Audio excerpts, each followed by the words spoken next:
Get ready to witness the thrill of the competition and the passion of the game. I am Kimberly Elenes, and this is Sportify.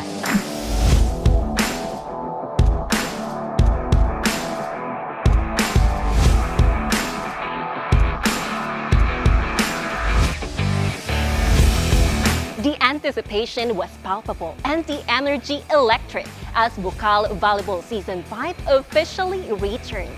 Silipin natin ang mga kaganapan, all the excitement and fun during the opening and kick-off match-ups. Sportified by Christine Alcanzo-Reyes.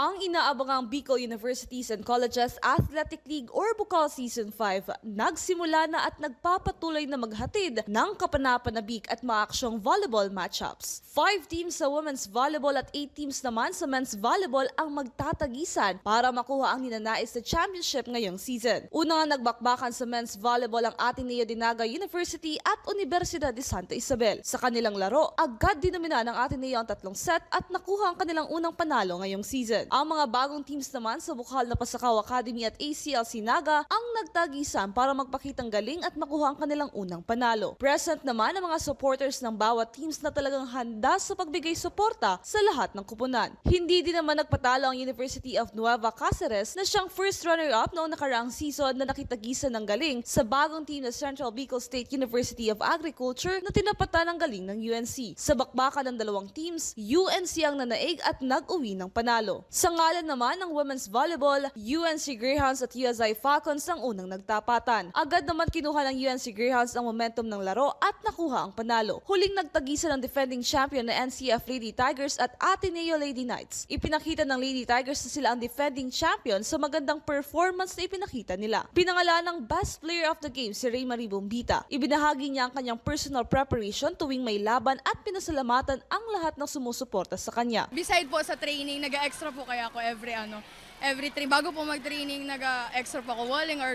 ganun po. Tapos, training lang po talaga everyday. Mag-go with the flow lang po talaga ako. Wala po akong ibang mindset, kundi go with the flow lang po. Ano man po yung mangyari, it is what it is po. Nabati ko po yung family ko doon sa Albay po, si mama, papa, and si ate ko po sa Manila, and si Manoy, and si mga friends ko po doon. Sa kasalukuyang standing ng Bukal Men and Women's Volleyball Season 5, lamang ang BU Wolves na sinundan ng NCF Tigers sa Women's Division, habang pantay namang nangunguna ang BU Wolves at UNC Greyhounds sa Men's Volleyball na may kapwa dalawa ng panalo. Abangan na matitinding bakbakan at aksyon na mapapanood ng live sa NCF Covered Court at kung team bahay ka naman, mapapanood din ito ng live sa Bukal Facebook page at Oragon Sports TV, Liga ng mga Kampiyon. Patuloy ang pagsubaybay sa men's and women's volleyball kaya abangan ang mga aksyon at matitinding laban para makuha ang kampyonato ngayong Bukal Season 5. This is Christina Alcanzo-Reyes, Sportify. Sa aming pagbabalik, ang panalo ng NCF Tigers chess team sa Provincial Prisaa. This and more when Sportify returns.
Ang strategic prowess at mental agility ng NCF Tigers chess team sa kanilang panalo sa katatapos lang na Provincial Prisaa.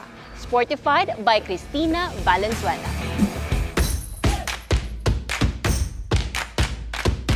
Handa Handa na ang NCF chess team sa darating nilang laban sa national competition na inorganisa ng Association of Chess Amateurs in the Philippines Incorporated na susundan ng Regional PISA matapos nilang masungkit ang overall champion sa kakatapos lang na Provincial PISA.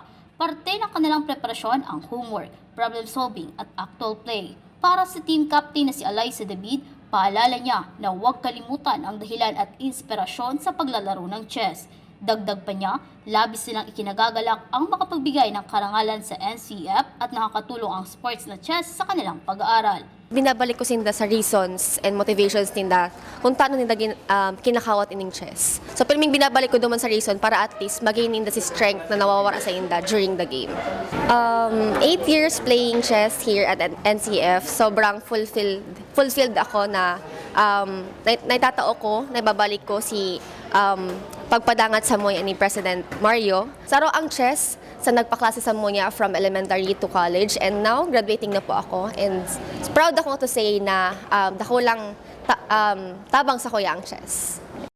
Queen's Gambit, yan ang paboritong opening ng NCF chess team member na si Roland Chansar III sapagkat ito ang nagbigay sa kanya ng pagkapanalo. Yung series na Queen's Gambit is isang opening, and yun ang favorite chess opening ko kasi isa yun sa mga chess opening na nagbigay sa akin ng mga panalo. Effective siya in a way na marami siyang mga variations, mga principles na bagay sa playstyle ko. Labis naman ang pasasalamat ni Coach Roddy Alcantara kay President Mario C. Villanueva na palaging nakasuporta sa kanilang team. I would like to thank our NCA President, si Sir Mario, being full support ang satuya pong mga varsity players sa chess. Being a veteran coach trainer kang chess event, aram ko po ang sa kuya pong mga encouragement, tangaring ang mga player na makusog, lalo pong makusog. Husay at galing, yan ang pinatunayan ng NCF chess team sa Provincial PISA at handa na nilang harapin ang Regional PISA at National Competition. This is Cristina Valenzuela, Sportify. Time to shine the spotlight on our Sportify First Player of the Week. And the legacy of champions continues as we take on the preparations of the NCF Tigers men's basketball team for NBL South Luzon. This and more when Sportify returns.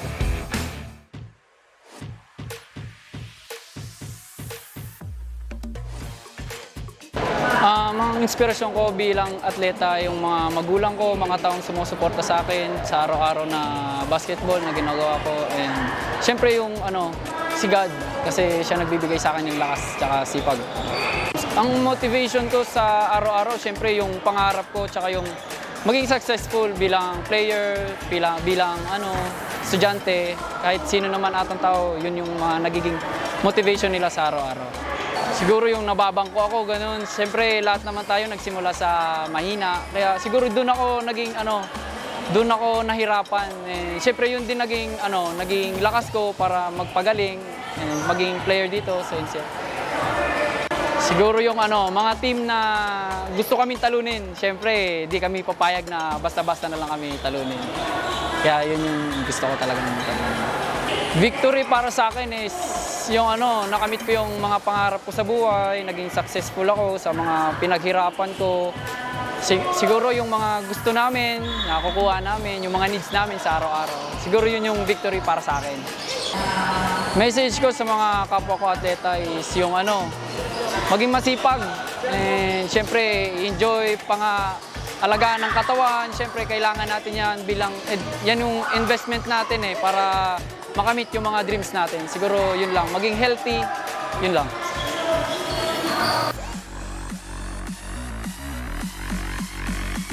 It's time to dominate!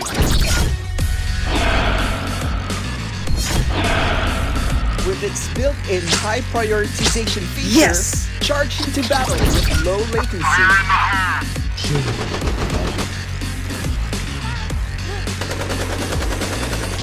Yes!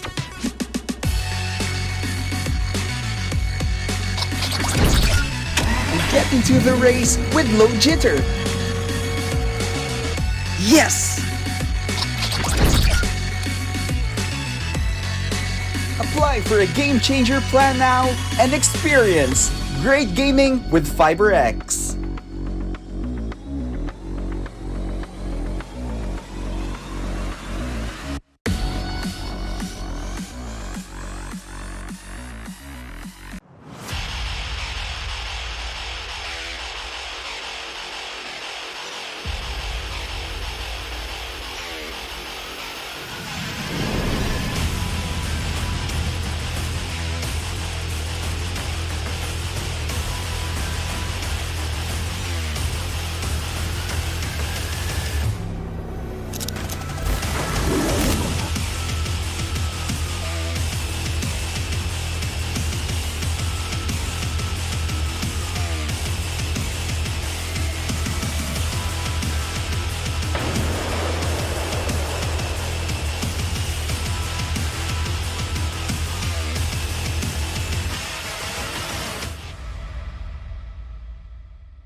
Matapos mabasag ang winning streak sa Bukal Basketball noong Season 5, the legacy of the champions continue as the NCF Tigers basketball team insensibly prepare for the National Basketball League South Luzon Championship.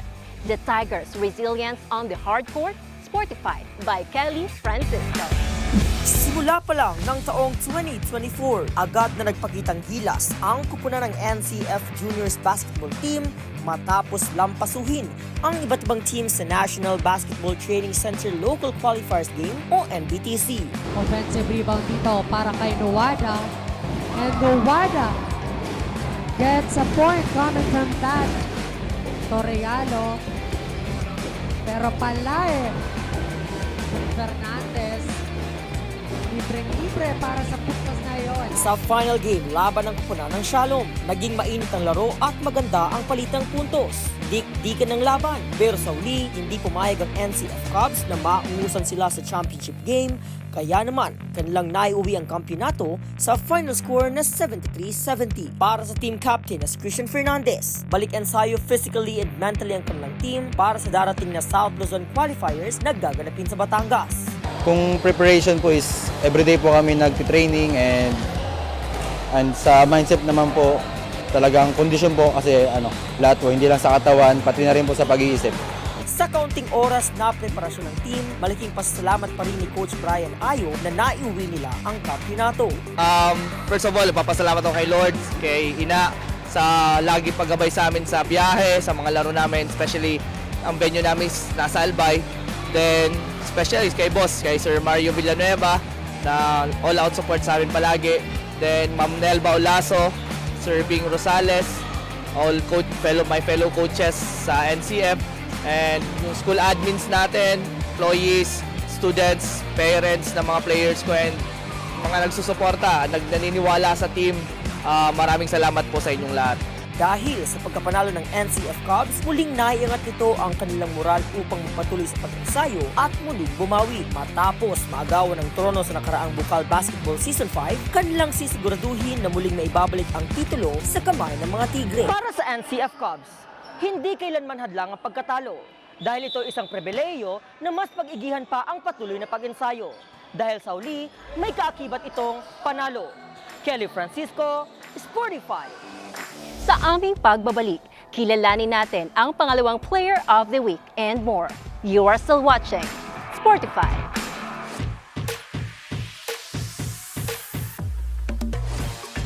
Ang inspiration ko po sa paglalaro ng basketball is si Mama and si Papa. Gusto ko siya makita, gusto ko magkita kami balang araw sa kakalaro ko ng basketball.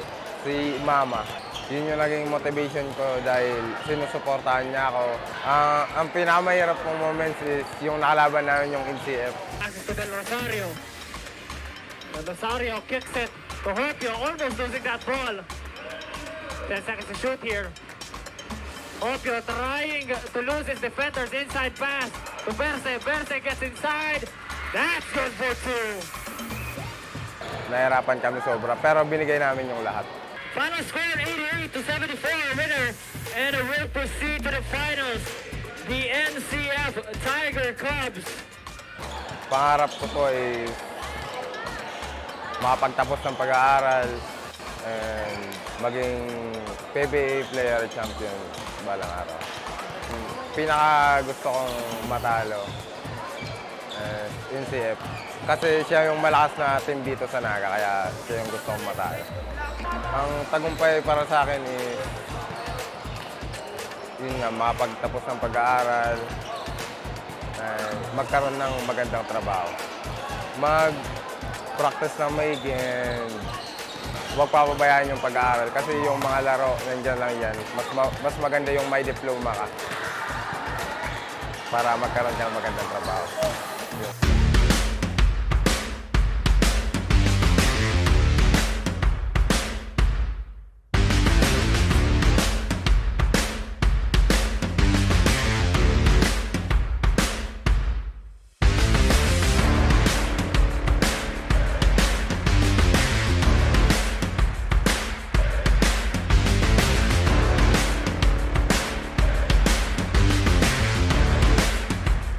From the biggest championships to the most unexpected upsets, ihahatid namin sa inyo ang mga highlights, expert analysis at insider stories sa likod ng pinakamalalaki at bidang liga. Catch us every Saturday on One Media TV Naga, Digital Channel 48.2. And don't forget to follow and subscribe to our social media accounts, One Media TV 48 Naga, Bida An Bicolano, and Oragon Sports TV, Liga ng mga Kampiyon. I am Kimberly Elenes, and this is Sportify.